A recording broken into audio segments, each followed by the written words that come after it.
로봇 소프트웨어 개발 기사 필기, 핵심만 확실하게 아맞다 아카데미입니다. 제어 소프트웨어가 멈춰도 로봇을 붙잡아 세우는 세 겹의 안전장치를 열어봅니다. 로봇 팔을 움직이던 제어 소프트웨어가 어느 순간 멈춰버렸습니다. 화면은 얼어붙었는데 정작 모터는 마지막으로 받은 명령을 그대로 물고 계속 돌고 있습니다. 소프트웨어가 죽었다고 힘까지 저절로 빠지지는 않습니다. 오히려 멈춘 그 순간의 명령이 관성처럼 이어지죠. 이럴 때 로봇을 붙잡아줄 무언가가 필요합니다. 제어 로직과는 완전히 별개로 동작하는 최후의 안전장치 말입니다. 오늘은 실시간 모션 제어를 지키는 세 겹의 방어선을 봅니다.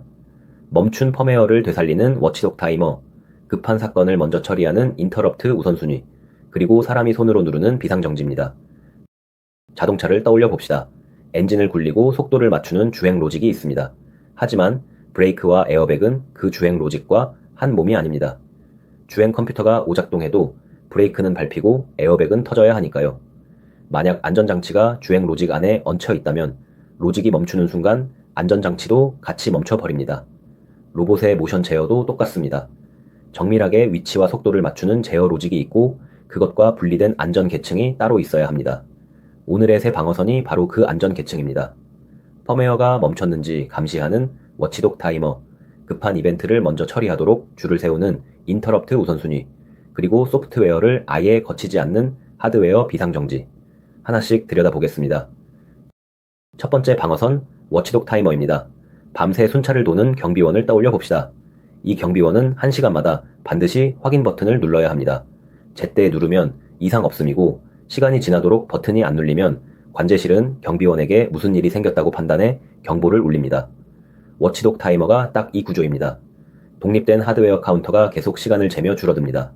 펌웨어는 제어 루프를 한 바퀴 돌 때마다 이 카운터를 주기적으로 되돌려줍니다. 이걸 워치독을 서비스한다 또는 킥한다고 부릅니다. 정상일 때는 카운터가 만료되기 전에 계속 되돌아가니 아무 일도 없습니다. 그런데 펌웨어가 무한 루프나 행에 빠져 제때 서비스하지 못하면 카운터가 끝까지 흘러 만료됩니다. 그러면 워치독이 제어기를 강제로 리셋하거나 안전 상태로 되돌립니다. 즉, 워치독은 펌웨어가 아직 살아있는지를 시간으로 감시하는 장치입니다. 여기서 필기시험이 가장 좋아하는 함정이 나옵니다. 워치독은 반드시 독립된 하드웨어여야 한다는 점입니다. 만약 워치독을 제어기 위해서 도는 소프트웨어 타이머로 만들면 어떻게 될까요? 정작 그 제어기가 멈추면 소프트웨어 타이머도 같이 멈춰버립니다. 감시자와 감시 대상이 한 배를 타버리는 셈이라 정작 사고가 났을 때 아무도 경보를 울리지 못하죠. 그래서 워치독은 제어기와 별개로 이상적으로는 독립된 클록과 전원으로 돌아가는 하드웨어여야 합니다. 한 가지 더 익혀 둘 개념이 윈도우 워치독입니다. 보통 워치독은 너무 늦게 서비스하면 실패로 봅니다. 윈도우 워치독은 여기에 더해 너무 일찍 서비스해도 실패로 처리합니다. 정해진 시간 창 안에서만 서비스를 받아준다는 뜻이죠. 이러면 코드가 폭주해서 워치독을 미친 듯이 빠르게 두드리는 비정상 상황까지 잡아낼 수 있습니다. 핵심은 두 가지, 독립 하드웨어일 것, 그리고 윈도우 방식은 너무 이르거나 너무 늦은 서비스를 모두 실패로 본다는 것입니다. 첫 번째 문제입니다. 워치독 타이머에 대한 설명으로 옳지 않은 것을 골라보세요. 1번, 워치독은 펌웨어가 제때 서비스하지 않으면 제어기를 리셋하거나 안전상태로 전환한다. 2번, 워치독은 제어기에서 도는 소프트웨어 타이머로 구현하는 것이 가장 안전하다. 3번, 정상 동작 중에는 제어 루프마다 워치독을 주기적으로 서비스한다. 4번, 윈도우 워치독은 너무 늦은 서비스뿐 아니라 너무 이른 서비스도 실패로 처리한다. 잠깐 골라보세요. 정답은 2번입니다. 워치독을 소프트웨어 타이머로 만들면 제어기가 멈추는 바로 그 순간 타이머도 함께 멈춰 감시가 무너집니다. 그래서 워치독은 반드시 독립 하드웨어여야 하죠. 1번과 3번은 워치독의 정상 동작 그대로이고 4번은 윈도우 워치독의 정의 그대로라 모두 옳습니다. 두 번째 방어선 인터럽트 우선순위입니다. 먼저 사건을 알아차리는 두 방식을 비교해 봅시다. 하나는 폴링입니다. 손님이 왔는지 계속 문을 열어 확인하러 나가는 방식이죠. 부지런하지만 그동안 다른 일을 못합니다. 다른 하나는 인터럽트입니다. 초인종을 달아두고 손님이 오면 벨이 울려 알려주는 방식입니다. 평소엔 내 일을 하다가 벨이 울릴 때만 응대하면 되니 훨씬 효율적이죠. 실시간 제어에서는 당연히 인터럽트를 씁니다. 그런데 벨이 하나가 아니라 여러 개고 여러 벨이 동시에 울릴 때가 문제입니다. 이때 어느 것을 먼저 받을지 정하는 것이 우선순위입니다. 응급실을 떠올리면 쉽습니다. 접수한 순서가 아니라 위독한 환자를 먼저 봅니다. 인터럽트 컨트롤러도 똑같이 각 인터럽트에 우선순위를 매겨 급한 것부터 처리합니다. 보통은 숫자가 작을수록 더 높은 우선순위를 뜻한다는 점을 익혀두면 좋습니다. 우선순위가 있으면 자연스럽게 따라오는 개념이 선점입니다. 낮은 우선순위 인터럽트를 처리하는 도중에 더 급한 인터럽트가 들어오면 하던 처리를 잠시 멈추고 급한 것을 먼저 처리하는 겁니다. 상담원이 통화 중에 더 중요한 전화가 오면 지금 통화를 잠시 보류하고 급한 전화부터 받는 것과 같죠. 이런 우선순위와 선점을 하드웨어로 관리하는 장치가 인터럽트 컨트롤러입니다. 그렇다면 모션 제어에서 가장 급한 인터럽트는 무엇일까요? 바로 정밀한 타이밍이 걸린 것들입니다. 모터에 흐르는 전류를 조절하는 전류 루프, 모터 축의 위치를 읽는 엔코더 캡처, 그리고 정해진 주기마다 제어를 실행시키는 제어 주기 타이머. 이런 인터럽트들이 최우선입니다. 이들의 타이밍이 조금만 흔들려도 제어 정밀도가 무너지기 때문이죠. 그래서 모션 제어에서는 이 핵심 인터럽트들을 가장 높은 우선순위에 둡니다. 이제 실시간 제어의 진짜 핵심 지표가 나옵니다. 인터럽트 지연과 지터입니다. 인터럽트 지연은 사건이 실제로 발생한 순간부터 그 처리 루틴이 시작되기까지 걸리는 시간입니다. 지터는 이 지연이 매번 얼마나 들쭉날쭉한가를 말하죠. 지연이 크거나 지터가 심하면 제어 타이밍이 흔들려 성능과 안정성이 떨어집니다. 그래서 나오는 철칙이 있습니다. 처리 루틴은 짧게 유지하라는 것입니다. 인터럽트 핸들러 안에서는 사건이 왔다는 표시만 남기거나 꼭 필요한 최소 처리만 하고 무거운 계산은 메인 루프로 미룹니다. 하나의 처리 루틴이 길게 붙잡고 있으면 그동안 다른 인터럽트가 대기하면서 전체 지연이 커지기 때문이죠. 마지막으로 특별한 인터럽트 하나, 넌마스커블 인터럽트입니다. 마스크해서 끌 수 없는 인터럽트라는 뜻으로 전원 이상 같은 치명적인 사건을 위한 최고 우선 인터럽트입니다. 필기 함정을 짚으면 실시간 제어의 핵심은 지연과 지터를 줄이는 것, 처리 루틴 안에서 긴 연산은 금물, 우선순위 숫자 방향을 헷갈리지 말 것입니다. 두 번째 문제입니다. 실시간 모션 제어의 인터럽트 처리에 대한 설명으로 옳은 것을 고르세요. 1번, 급한 이벤트도 폴링으로 계속 확인하는 편이 인터럽트보다 타이밍에 유리하다.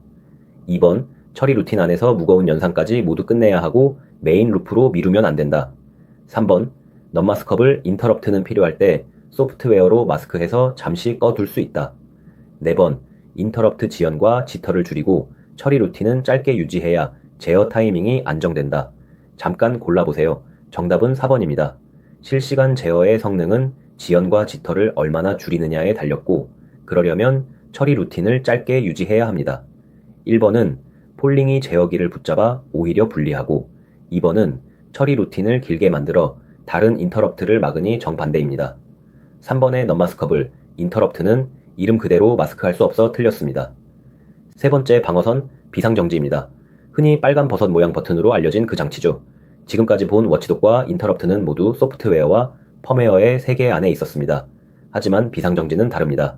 핵심은 소프트웨어나 펌웨어를 전혀 거치지 않는다는 점입니다. 버튼에서 동력 차단까지가 물리적인 전선으로 직접 연결됩니다. 이걸 하드와이어드라고 하죠. 왜 이렇게 만들까요? 소프트웨어가 멈추거나 폭주하는 바로 그 최악의 순간에도 사람이 손으로 동력을 끊을 수 있어야 하기 때문입니다. 만약 비상정지를 평범한 소프트웨어 버튼이나 일반 인터럽트로 구현하면 정작 소프트웨어가 죽었을 때 그 버튼도 무용지물이 됩니다. 그래서 이건 대표적인 필기 함정이에요. 비상정지는 소프트웨어로 처리하면 안 되고 소프트웨어와 독립된 하드웨어 안전 회로여야 합니다. 앞에 두 방어선이 실패하더라도 마지막에 사람이 물리적으로 개입하는 문자 그대로 최후의 방어선입니다. 비상정지에서 반드시 익혀야 할 바해선 방식이 있습니다. 평상시 닫힘, 영어로 노멀리 클로즈드 방식입니다. 평소에는 회로가 닫혀 있어 전류가 흐릅니다. 그러다 버튼을 누르면 회로가 열려 정지하죠. 진짜 중요한 지점은 이겁니다. 버튼을 누를 때뿐 아니라 배선이 끊어지거나 고장 나도 회로가 열려 똑같이 정지합니다. 단선이나 고장 같은 사고조차 안전한 쪽, 정지하는 쪽으로 작동한다는 뜻이에요. 이것을 페일세이프라고 합니다. 만약 반대로 평상시 열림으로 배선하면 선이 끊어졌을 때 버튼을 눌러도 정지하지 않아 위험하죠. 그래서 비상정지는 평상시 닫힘 페일세이프여야 합니다. 다음은 레칭입니다. 한번 누르면 걸려서 그 상태가 유지되고 사람이 수동으로 리셋하기 전까지는 재가동되지 않습니다. 눌렀다 저절로 풀리면 안 되니까요. 마지막으로 정지 카테고리입니다. 카테고리 0은 즉시 동력을 끊는 정지로 제어 없이 관성으로 멈춥니다. 카테고리 1은 제어된 감속으로 속도를 줄인 뒤 동력을 끊습니다. 카테고리 2는 동력을 유지한 채 제어로 멈추는 방식인데 비상정지에는 부적합합니다. 비상정지에는 카테고리 연기나 일만 허용된다는 점을 익혀두세요. 세 번째 문제입니다. 비상정지 회로에 대한 설명으로 옳은 것을 고르세요. 1번. 비상정지는 소프트웨어를 거치지 않는 하드와이어드 회로이며 단선이나 고장에도 정지 측으로 동작하는 페일세이프여야 한다. 2번. 비상정지는 응답이 빠른 일반 소프트웨어 버튼으로 구현하는 것이 바람직하다. 3번. 배선은 평상시 열림으로 해야 선이 끊겨도 안전하다. 4번. 비상정지에는 동력을 유지한 채 멈추는 정지 카테고리 2를 쓰는 것이 표준이다. 잠깐 골라보세요. 정답은 1번입니다. 비상정지의 본질은 소프트웨어와 독립된 하드와이어드 안전 회로이고 평상시 닫힌 배선으로 단선과 고장까지 안전하게 처리하는 페일세이프라는 점이죠. 2번은 소프트웨어가 죽으면 함께 죽으니 금물이고 3번은 방향이 반대라 평상시 닫힘이어야 합니다. 4번의 카테고리 2는 동력을 유지하므로 비상정지에는 부적합하고 카테고리 연기나 2를 써야 합니다. 이제 세 방어선을 한 그림에 겹쳐보겠습니다. 이들은 서로 다른 층위에서 서로 다른 실패에 대비합니다. 가장 안쪽에는 워치독 타이머가 있습니다. 펌웨어가 아직 살아서 제어 루프를 돌고 있는지를 시간으로 감시하다가 멈추면 리셋으로 되살립니다. 그 다음 층에는 인터럽트 우선순위가 있습니다. 정상적으로 돌아가는 동안 전류 루프나 제어 주기처럼 급하고 정밀한 사건이 항상 먼저 처리되도록 줄을 세워 제어 타이밍을 지키죠. 그리고 가장 바깥 모든 소프트웨어가 무너져도 남는 마지막 층에 비상정지가 있습니다. 사람이 손으로 동력을 끊는 하드웨어 최후 정지입니다. 요약하면 이렇습니다. 워치독은 기계가 스스로 펌웨어를 감시하는 자동 복구, 인터럽트, 우선순위는 급한 것을 먼저 처리하는 실시간성 확보, 비상정지는 사람이 개입하는 물리적 최후 방어입니다. 세 층이 각자의 자리에서 겹겹이 지켜줄 때 비로소 실시간 모션 제어를 믿고 맡길 수 있습니다. 네 번째 문제입니다. 새 안전 계층의 역할을 짝지은 것으로 옳은 것을 고르세요. 1번. 워치독 타이머는 사람이 손으로 눌러 동력을 끊는 최후의 물리적 정지다. 2번. 인터럽트 우선순위는 펌웨어가 멈췄는지 시간으로 감시해 자동으로 리셋한다. 3번. 워치독은 펌웨어 정지를 감시하고 인터럽트 우선순위는 급한 이벤트를 먼저 처리하며 비상정지는 사람이 개입하는 하드웨어 최후 정지다. 4번. 비상정지는 소프트웨어 타이머로 제어 루프를 주기적으로 서비스하는 장치다. 잠깐 골라보세요.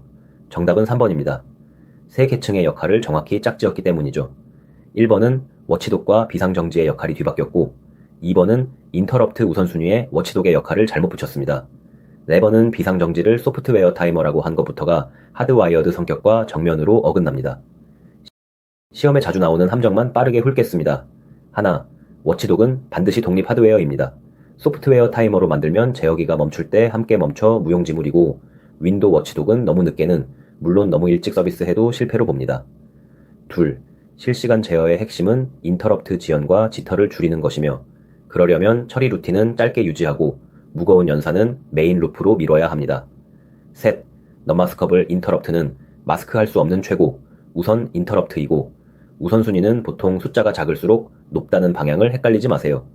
넷, 비상정지는 소프트웨어를 거치지 않는 하드와이어드여야 하며 평상시 닫힌 배선의 페일세이프라 단선과 고장에도 정지 측으로 동작합니다. 다섯, 정지 카테고리는 연기 즉시 차단, 일이 감속 후 차단이고 동력을 유지하는 이는 비상정지에 부적합합니다. 이 5가지가 이번 편에서 반드시 익혀둘 지점입니다. 마지막 문제입니다. 이번 편 내용 전체에 대한 설명으로 옳지 않은 것을 골라보세요. 1번, 워치독은 독립 하드웨어여야 하며 윈도우 워치독은 너무 이른 서비스도 실패로 처리한다. 2번, 인터럽트 지연과 지터를 줄이려 처리 루틴은 짧게 유지하고 무거운 연산은 메인 루프로 미룬다. 3번, 비상정지는 평상시 닫힘, 페일세이프 배선이라 단선이나 고장에도 정지 측으로 동작한다. 3번, 비상정지의 정지 카테고리로는 동력을 유지하는 카테고리 2가 가장 적합하다. 잠깐 골라보세요. 정답은 4번입니다. 비상정지에는 즉시 동력을 끊는 카테고리 연기나 감속 후 차단하는 카테고리 1만 허용됩니다. 동력을 유지하는 카테고리 2는 비상정지에 부적합하죠. 1번, 2번, 3번은 각각 워치독과 인터럽트와 비상정지의 정확한 설명이라 모두 옳습니다. 세 줄로 정리하겠습니다. 하나, 워치독 타이머는 독립된 하드웨어가 펌웨어를 시간으로 감시하다가 제때 서비스가 없으면 리세타에 되살리는 자동 복구 장치입니다. 둘, 인터럽트 우선순위는 급하고 정밀한 사건을 먼저 처리하도록 줄을 세우는 것으로 지연과 지터를 줄이고 처리 루틴을 짧게 유지하는 것이 관건입니다. 셋, 비상정지는 소프트웨어를 거치지 않는 하드와이어드 회로로 평상시 닫힘 페일세이프 배선을 통해 사람이 손으로 동력을 끊는 물리적 최후 방어선입니다. 이 세 계층이 겹겹이 작동할 때 실시간 모션 제어에 안전이 완성됩니다. 여러분의 구독과 좋아요는 다음 학습 영상을 만드는 힘이 됩니다. 아마따 아카데미가 합격까지 함께하겠습니다.